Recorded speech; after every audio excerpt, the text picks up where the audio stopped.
Pagtitiwala sa Diyos. Ang sabi dito, commit your desire to the Lord. Yung desire na binabanggit dito, yung desires ng puso natin. Desire of your heart. May tiwala ba kayo sa Diyos? Amen. So ano ba ang gusto ng puso mo? Huwag mo yang ilaga sa nakikita mo. Lalo doon sa mga dalaga at binata. Huwag mong ilalagak ang puso mo, yung gusto ng puso mo sa nakikita mo. Guwapo ito, itong gusto ko. Mabibigo ka dyan. Pero kung may tiwala ka kay Yahweh, ano man ang desire ng puso mo, sa Diyos mo yan ilalagak. At kapag sa Diyos mo yan inilagak, walang desire ang buhay mo na hindi ibibigay sa iyo ni Yahweh El Shaddai. Sino sa inyo ang may mga gusto sa buhay? Gustong mangyari? May mga desire ba kayo? Amen. May tiwala ba kayo sa Diyos? Amen. Gusto niyo bang mangyari ang desire ng puso niyo na ito'y dumating sa inyo? Amen. Gusto niyo bang dumating sa atin ang ating mga desire? Amen. My dear brothers and sisters, kung ang 5,000 ay napakain ni Jesus sa pamamagitan ng 5 tinapay at 2 isda, yung pa kayang desire ng puso mo ang hindi ibigay sa iyo ni Yahweh El Shaddai. Amen ba? Kaya ngayong hapon na ito, maniwala kayo. Itong anniversary ito, ano man ang minimithi ng puso mo, pag sa Diyos mo yan inilagak, ngayong araw na ito, answered prayer ka.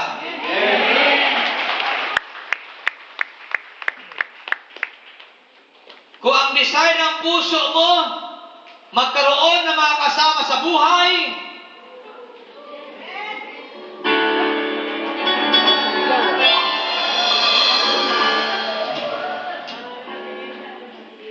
darating na. Yung iba nagbibilang ng panahon, 46 na ako. Sa isang taon, 47 na. Lord, malapit ako mag-50. Wala pa siya. Naniniwala pa kayo sa himala? Sino ang naniniwala sa himala? So, anong gagawin nyo? Magtiwala. At kung may tiwala ka sa Diyos, mula ngayon, huwag ka nang pili ng pili. Ilagak mo na sa Diyos ang desire ng puso mo. Amen ba? Basta sabihin mo sa Lord, Panginoon, pasagwa ko, maputi, masipag, responsible, Panginoon, mahal ako, iingatan ako. Huwag mong sasabihin sa Panginoon, Lord, bahala ka na kung anong klase siya. Delikado yun. Mayroong ganong klase. Tinanong ko siya, mahal mo ba? Hindi ko nga alam eh. Ilang taon ka na? 40 plus na nga eh. Hanggang ngayon, 40 plus na, hindi pa alam kung talagang ito na o hindi pa. Sabi ko, sige, pag hindi mo pa alam, magdadagdag ulit ang edad mo. Pagdating mo ng 50, malalaman mo na yan. Andyan pa ba kayo? Hanggang anong oras tayo? 3:30? Hanggang 4. 4. Hanggang alas 4? Check mo pa. O, sinong gusto ng himala? Yung iba, parang hindi katanggap-tanggap na gusto ng himala eh. Sige, taas ang kamay ng gusto ng himala. Ayan. Okay na ano? Maniwala kayo. Kapag ibinigay mo sa Diyos, inilagak mo sa Diyos ang gusto ng puso mo, ngayong araw na ito, may himala ang Diyos sa iyo. Amen. Tapos sasabihin natin, Brad, paulit-ulit ganito walang nangyayari. Bakit nga ba walang nangyayari? Ano ba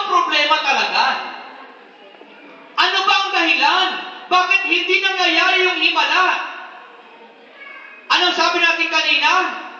Walang tiwala. Magtiwala ka sa Diyos. Magagawa niya ang hindi mo magagawa. Kung sa hapong ito magtitiwala ka kay Yahweh, ano man ang design ng puso mo, maniwala ka, darating yan sa iyo.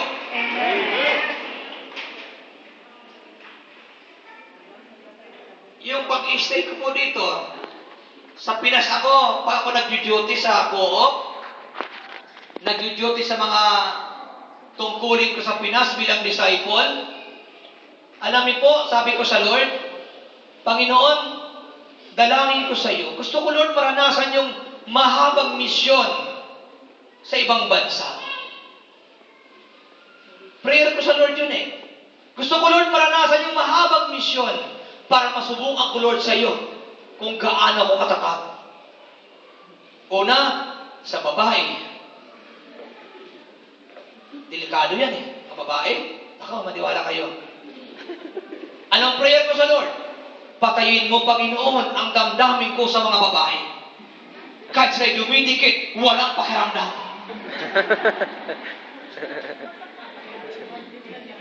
Ay ba, mahirap yun sa edad kong ito? Nako.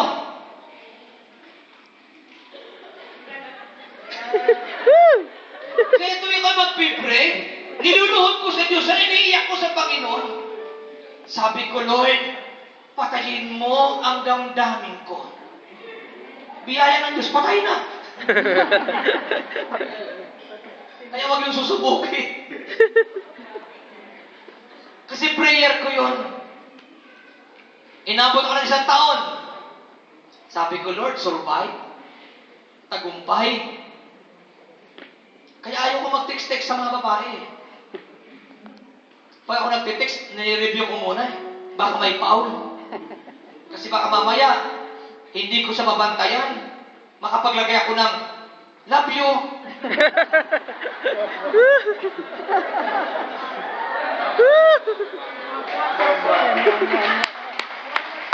So, delikado, di ba? Kaya pag medyo meron akong gustong kausapin, tinatawagan ko.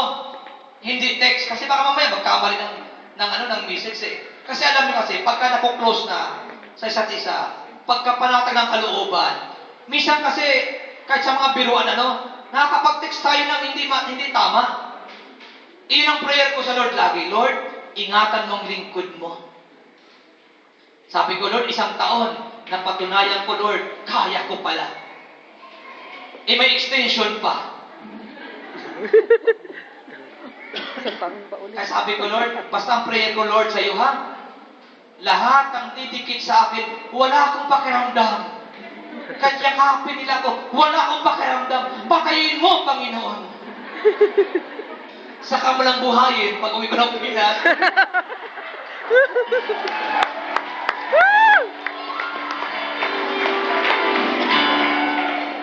Okay na ba kayo? Ay, mahirap. Buti kayo. Pwede kayo gumawa ng gano'n, Malaya kayo. Kaya ako hindi ko pwede gawin yun. Mahal ko ang Diyos.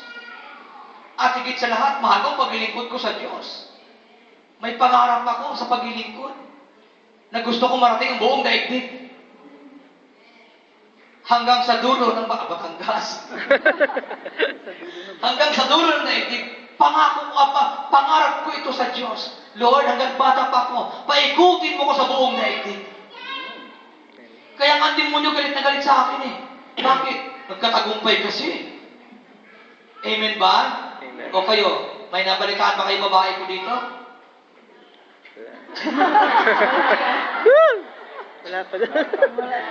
Wala pa. Wala pa daw. 1 taon na ako, di ba? Wala pa. O, ibig sabihin, huwag na kayo maghanap ng babae ko. Kasi kung sa loob ng 1 taon, nagawa kong pagtagumpayan, ibig sabihin, tuloy-tuloy yan. Amen. Amen ba? Amen. Kaya ako naman, hanggang kaibigan lang para sa inyong lahat. Kaya huwag kayo maghahanap ng atensyon. Kaya pa naghahanap ng atensyon, ini-snap ko na, snapero na ako. Para gagalit na kayo sa akin. Pag kayo nagagalit, iiwas kayo. So ako naman masaya, ay salamat. Prayer ko sa Lord yun eh. O binigay ng Lord sa akin, bakit? Desire ng puso ko. Amen ba? Amen. Kaya nyo yan. Pag dinesire ng puso mo, kaya mo yan.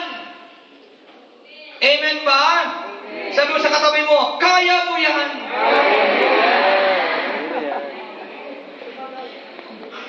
Sabi nga ng iba, dalawa lang daw ang uri ng tao sa daigdig.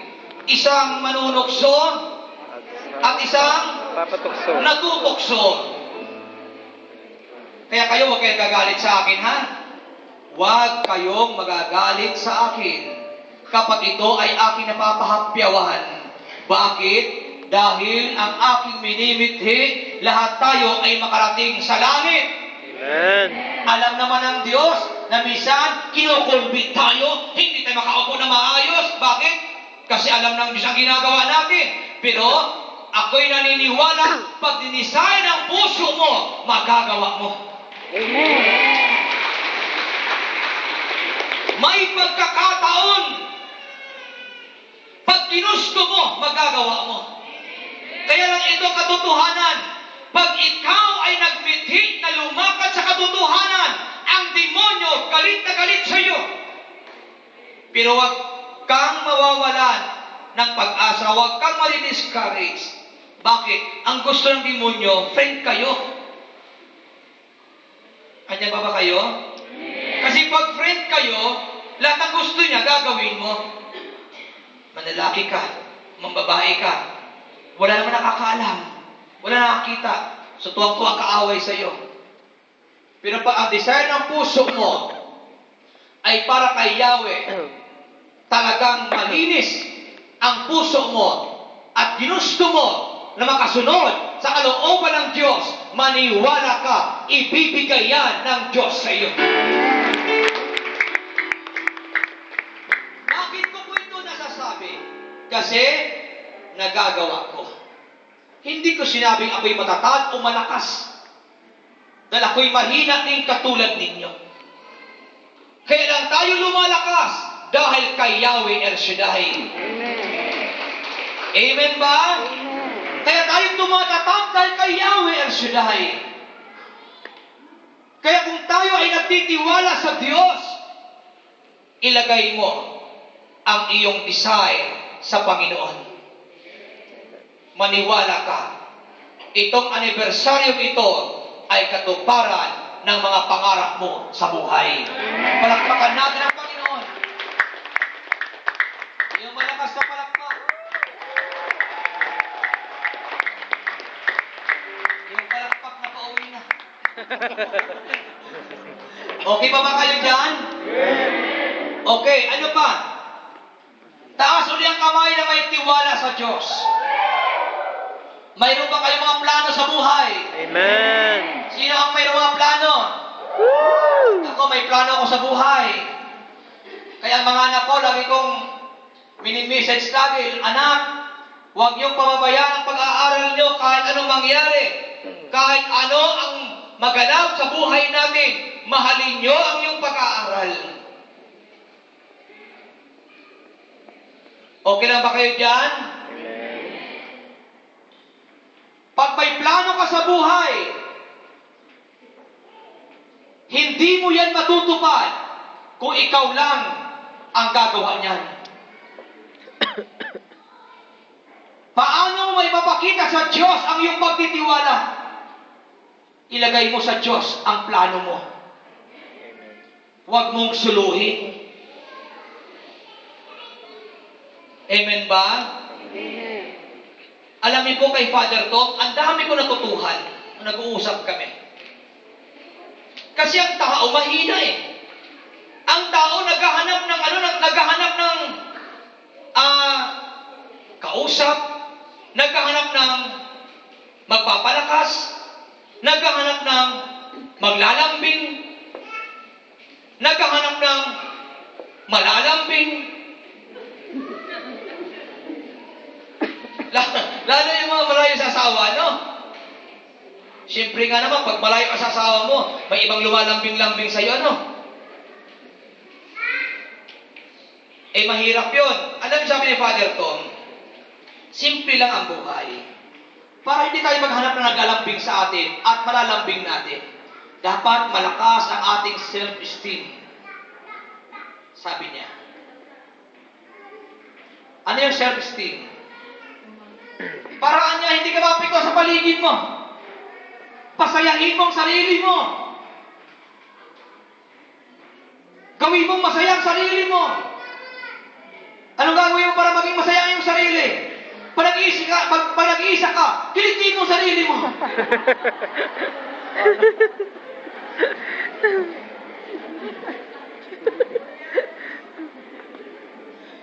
O di ba pagka nag-iisa na yung tao, malungkot na, kung ano na iniisip. Tapos naghahanap ng kausap. Brad, pwede ba mag-usap tayo? Sister, bakit? Nalulungkot kasi ako eh. Ikaw ba, Brad, hindi ka nalulungkot? Sabi mo ni Brad, nalulungkot din, katulad mo. Sabi mo ni sister, o sige Brad, total nalulungkot ka naman, nalulungkot din ako. Magkita na kaya tayo. Kaya pinagsama ng dalawang kalungkutan nilang dalawa. Nung pinagsama ng kalungkutan nila, sumaya sila. May mga tao na gano'n. Kaya maraming pamilyang nawawasak kasi naghahanap ng ibang balingan, sabi ni Brother Greg. May mga pagkakataon daw. Kaya may mga pagkakataon na nahuhumaling sa iba. Kasi mababa ang self-esteem. Ano sabi ni Father Tom? Dapat palakasin natin ang ating self-esteem para kahit ano ang ating nararamdaman at nararanasan, hindi ka magkahanap ng ibang makakausap o ano pa man na piling magpalakas sa'yo, maglambing sa'yo, kundi kahit nag-iisa ka, ikaw ay masaya. Bakit? Dahil ang Diyos ang kasama natin. Ngayon, paano matutupad ang mga pangarap mo sa buhay kung sa isang bagay mahina ka? Andiyan ba kayo? Paano mangyayari ang mga gusto mo? Yung mga plano mo? Alam naman ng Lord, may mga plano tayo sa buhay, kaya nga tayo naririto eh. May mga plano tayo. O ito sa kamay na may plano. Anong plano nyo? Umaman. Brother Rod, alas 3 na. Tapusin mo na.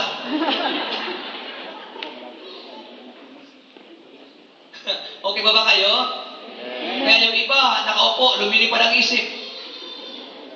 Huwag niyong palipalin ang isip niyo. Talian niyo. Saranggola. Sayang. Gusto niyo bang matupad ang mga plano niyo sa buhay? Amen. Ang lahat na may plano sa buhay, ilagak mo sa Diyos ang plano mo.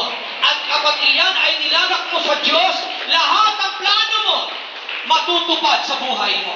Amen. Amen ba? Amen. Bago po ako nag-asawa, yun ang plano ko nun eh. Lord, pa ako nag-asawa, gusto ko matagumpay na pamilya. Ang mga anak ko makatapos sa pag-aaral. Ang aking may bahay maging masaya para sa akin. Na hindi ko siya masasaktan kahit na ano ang mangyari. Alam niyo bang ang pananakit sa asawa? Hindi yung kamay. Hindi yun. Ang pinakamasakit sa babae, ang ipagpalit mo siya. Narinig niyo ba? Yun ang pinakamasakit. Hindi yung masinasaktan sa kamay. Pag nakita at nalaman niya man na mayroong kang iba, parang dinudurog ang puso niya. Yun ang hindi ko kayang gawin sa misis ko. Dahil bago pa ako mag-asawa, yun na ang aking pinangarap sa buhay. Isang matino at maayos na pamilya. At gusto kong pagdating ng araw, makita ko ang mga anak ko, lahat tapos, lahat sila matagumpay ang buhay. Kung ako ay magluloko, matapos. Nakuha niyo ba? Para hindi ka mapasok sa pagluloko, yung pangarap mo, ilagay mo sa Diyos, at ang Diyos ang mag-iingat sa iyo. Amen.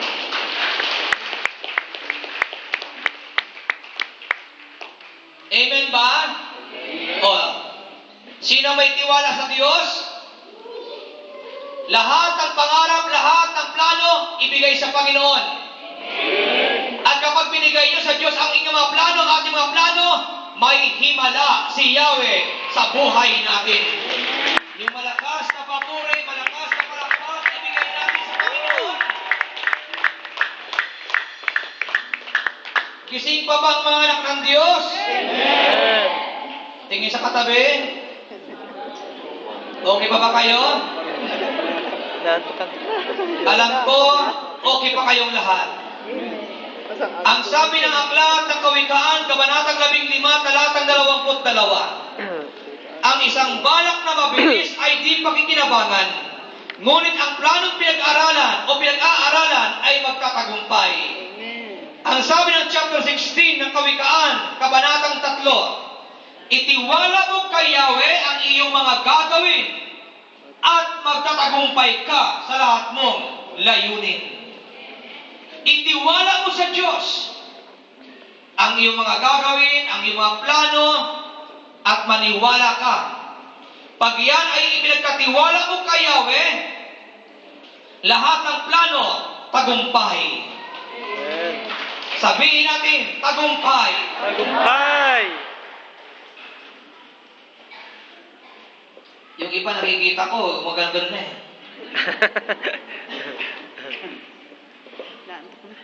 Huwag kayong mag-alala.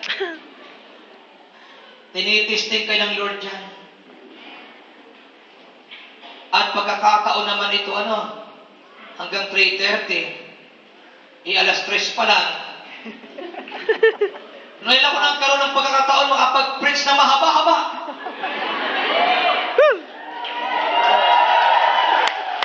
Na hindi nagmamadali.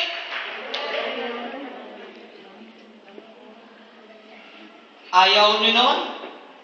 Para kayo nasa ambel? Amen. Na kahit gusto mo nang umuwi, hindi ka makauwi. Kasi hindi pa tapos. Okay lang sa ambel. 3 oras. Dito, pumasok tayo ng alas 2. Alas 2 nga ba? 1:30.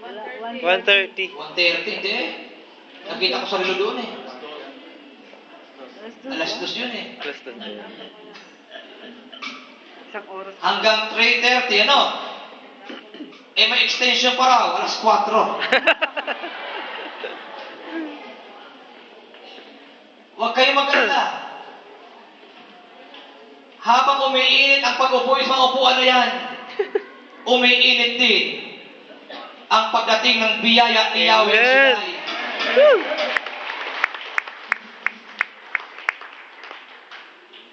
Anong bunga ng pagtitiwala sa Diyos? Pag nagtiwala tayo sa Panginoon, anong bunga nito? Wala. O balik tayo sa gospel po natin.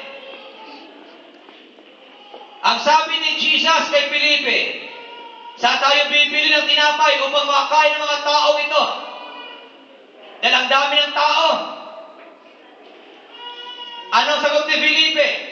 Kahit na po halagang 200 dinaryong tinapay ang bilhin ay di sasapat para makakain ng tigakaunti ang mga taong ito. Yun ang sagot ni Felipe. Pero pag tayo ay nagtiwala sa Diyos, anong bunga nito? Himala. Yung 5,000 mga lalaki, hindi kasama ang mga babae, ang tinapay na pinaghati-hati ni Jesus ay ilan? 5. 5. Ilang isda? 2. Gaano kaya kalaki ang tinapay na yon? Bakit pinagkasya sa 5,000? At gaano kaya kalaki ang isda na yon? Ikaw ang pag-uusapan natin ay tilapia. 2 lang yon. Paano kaya nagkasya yon? Andyan pa ba kayo? Paano kaya nagkasya yung 5 tinapay at 2 isda? Pero, sa taong nagtitiwala sa Diyos, ang bunga nito, una ay himala. Amen. Kahit alam mong kulang, kahit alam mo na marami, magtiwala ka, may himala ang Diyos. Amen. Tatandaan niyo po, hindi tayo lumalayo sa salitang himala. Bakit? Kasi yan ang bunga sa mga taong nagtitiwala kay Yahweh El Shaddai. Magtiwala ka lang sa Diyos, ang himala darating sa buhay mo. Amen. Tatandaan po natin, ang dami ng taong pinakain. Pero, nung maghimala ang Diyos, kinulang ba ang tinapay? Kinulang ba ang isda? Ano ang nangyari? Sumubra pa ng 12 bakol. Isipin niyo po, 5 tinapay, 2 bakol yung sobra.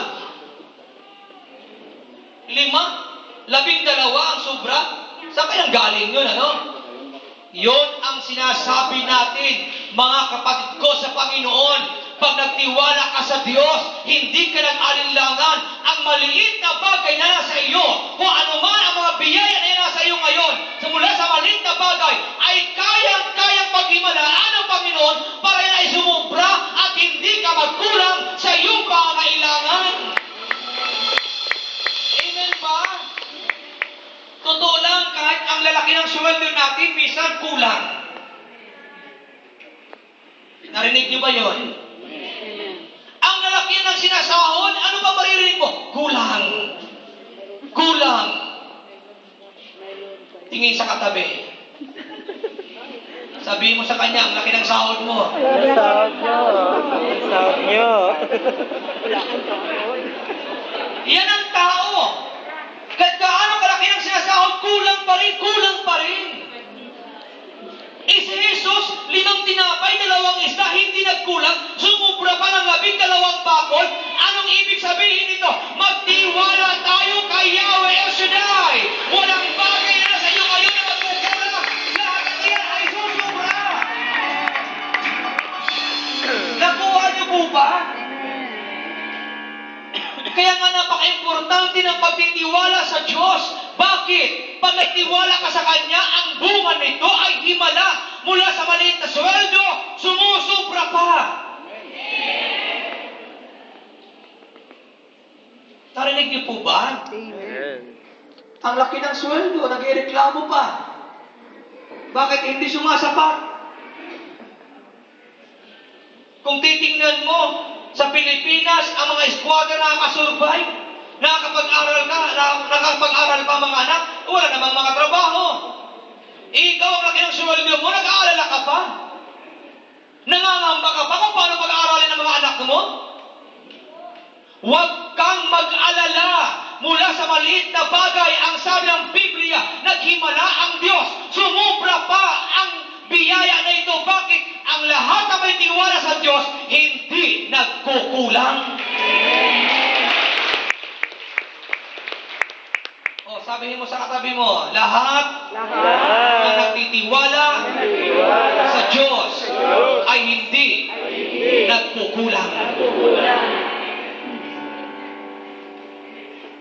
Itong mensaheng ito ay hindi naman doon sa mga nag-aalala. Pero ang realidad, maraming taong malaki ang sweldo, pero balisa at nag-aalala pa rin. Hindi sumasapat. Pero ngayong araw na ito, itong anibersaryo nito, ilagay mo ang tiwala mo kay Yahweh El Shaddai. Ako'y naniniwala mula sa araw na ito, hindi ka na magkukulang. Naniniwala po kayo? Lahat na magtitiwala sa Panginoon ngayon, wala nang kakulangang darating sa kanyang buhay. Amen. Lahat ng darating sa kanya, sobra. Amen. Sabihin niyo, sobra. Sobra. Okay ba kayo? Amen. Yung iba nakatingin na lang eh. Bakit? Wala nang dumating, wala pang sobra.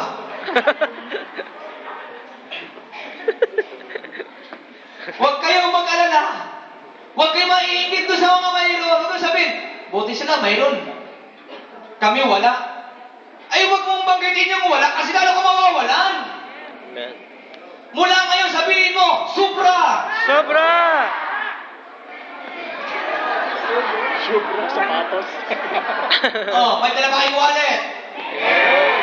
Oh, hawakan nyo ang wallet nyo. Ano sa bagping wallet ko? Iniwan ko dun. Hawakan nyo. Oh, sabihin nyo. Hawakan nyo. Ano lang morning vibe ko? Sabihin nyo, laman ang wallet. Alam ka ng wallet. Sobra. Sobra! Mula ngayon, Mula ngayon, hindi ka na. hindi ka na Magkukulang. matukulang. Anong sagot ang wallet? Amen! O pati wallet o may amen. Ay yan ang may tiwala sa Diyos. Sa amin na mga mag-alala, pre-pray over yung wallet. Hindi ka na magkukulang. Amen! Sobra. Amen! Ganyan ang tao may tiwala kay Yahweh Shaddai. Kaya mula ngayon, lahat ng may problema, tapos na. Amen! Ang biyaya mo, sobra-sobra. Amen! Amen po. O lahat ng pinagpala ng Diyos, pumalakpak na malakas. Malakas na malakpak. Everybody say, praise the Lord. Praise the Lord! O lahat ng taong pinagpalak, sobra-sobrang biyaya, pumalakpak at tumayo na. Woo! Ano ka? Patay ka? May naiintindihan ba kayo? Baka naman pa rin palakpak kayo na naiintindihan. Sobra. Ano Anong bunga ng pagtitiwala sa Diyos? Himala! Sobra. Himala! Nawala na himala, naging sobra. Himala! Himala. Sobra daw. Dahil sa may himala, lahat ang dumarating sa atin, maliit man o malaki, ang biyaya yan ay hindi kukulangin. Amen. Laging sobra. Amen po. Bunga ng pagtitiwala, sobra. Okay ba kayo? Amen. Kaya huwag na kayo malulungkot, ha? Mula ngayon, lagi niyong babanggitin ang sobra. Sobra! Sumahod ka na. Ang magkano pa sa mga mga nasa bahay dito. Ha? 800? Pagka tinanggap mong sahod mo, sabi mo, sobra. Huwag mong sabihin kulang, sobra lagi. Amen!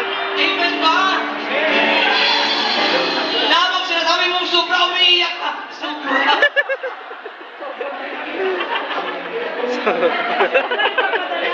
Maniwala ka, may himalang gagawin ng Lord sa'yo. Okay. Ngayon, ilalagak natin sa Diyos ang lahat. Kung may tiwala ka sa Panginoon, ang inyong mga narinig, gawin mo. Ano yung mga narinig natin? Para maipakita natin ang ating tiwala sa Diyos, yung buhay natin, sa Diyos natin ilalaga. Amen. Yung design ng puso natin, sa Diyos natin ibibigay. Amen. Yung natin mga plano, sa Diyos mo yan ibigay. Amen. At maniwala ka. Oh, gumanda na kaunti ah. Bakit nahuli ang ganda ng sound system? Ito may buwelo, no? Ikaw tagawanda ni Joseph. Pinahirapan mo kasi sigaw. Ito pala, mayroon pala ibibuwelo, ano? Oh, okay. Ilagak natin sa Diyos ang lahat. Lahat na may tiwala sa Lord. Itaas mo ang iyong kamay sa Lord. At habang nakataas ang iyong kamay, ipikit mo ang iyong mga mata. Tatandaan po natin, buhay ang Diyos sa gawain na ito. Buhay ang Diyos sa gawain na ito. Close your eyes. Buhay ko ay may kalinga sa pagsukat. Yes, Lord. Ay siyang maral.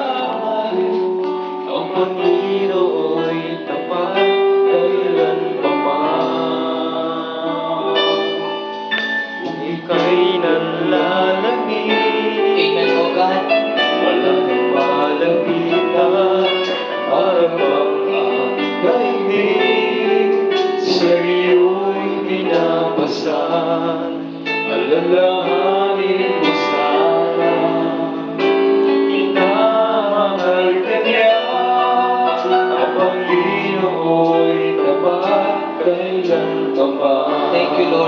Thank you, Jesus.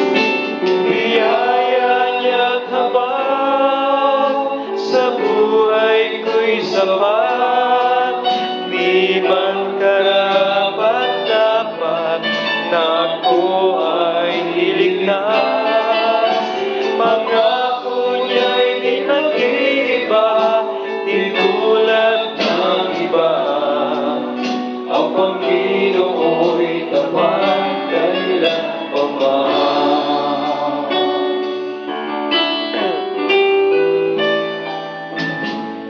Sa Panginoong Jesus, ako'y magtitiwala sa biyaya niyang naman. Buhay ko ay may kalinga sa pagsubok at lumbay. Naroon siyang tumaraan, ang Panginoo'y tapat kailan pa man. Biyaya niya't habang sa buhay ko'y sapat.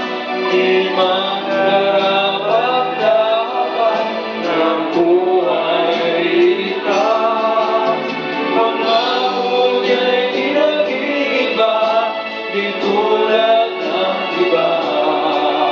Ang Panginoon